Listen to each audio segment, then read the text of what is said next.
வணக்கம்.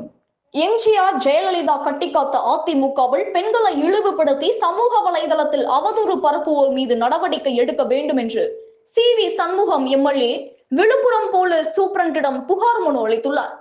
அதிமுகவை சேர்ந்த பெண் நிர்வாகிகள் பற்றி அவதூறாகவும் தவறாகவும் சமூக வலைதளங்களில் பதிவிட்டு வரும் நபர்கள் மீது நடவடிக்கை எடுக்க கோரி நேற்று முன்தினம் முன்னாள் அமைச்சர் சி.வி. சண்முகம் எம்எல்ஏ மாவட்ட போலீஸ் சூப்பரண்டு மதிவாணரிடம் ஒரு புகார் மனு கொடுத்தார். நீங்க நடவடிக்கை எடுக்கிறது அது உங்களுக்கு உரிமை இருக்குது, அதிகாரம் இருக்குது, நீங்க எடுக்கிறீங்க. நான் உங்களை விமர்சனம் பண்றேன், அதுக்கு எனக்கு உரிமை இருக்குது. ஆனால் உங்கள் தலைமையின் கீழ்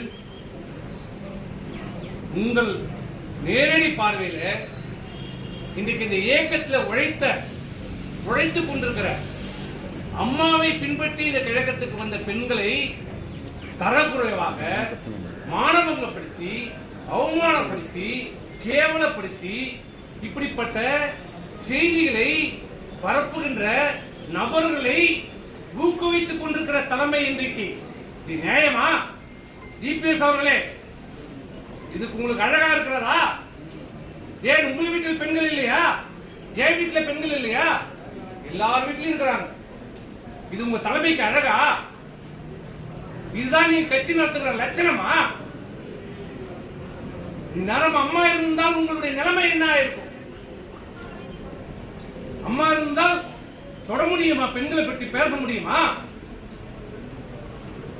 யாரோ இபிஎஸ் இருக்கிறார், நமக்கு என்ன எப்படி கேட்பார் அவரு?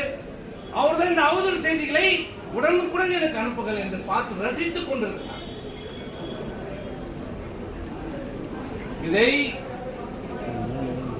அனைத்து அண்ணா திராவிட முன்னேற்ற கழக தொண்டர்களும் பார்த்துக் கொண்டிருக்கிறோம், மக்களும் பார்த்துக் கொண்டிருக்கிறார்கள்.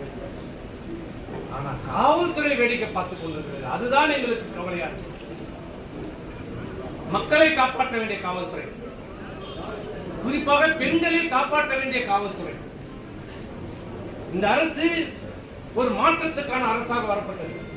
மக்கள் ஒரு மாற்றம் வேண்டும்,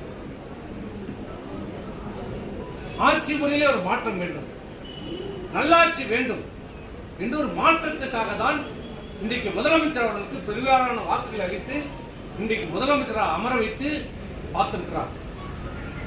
அவரும் முதலமைச்சரும் என்ன சொல்லுகிறார்? பெண்கள் பாதுகாக்கப்படுவார்கள், பெண்களுக்கு தீங்கி இருந்தால் அநீதி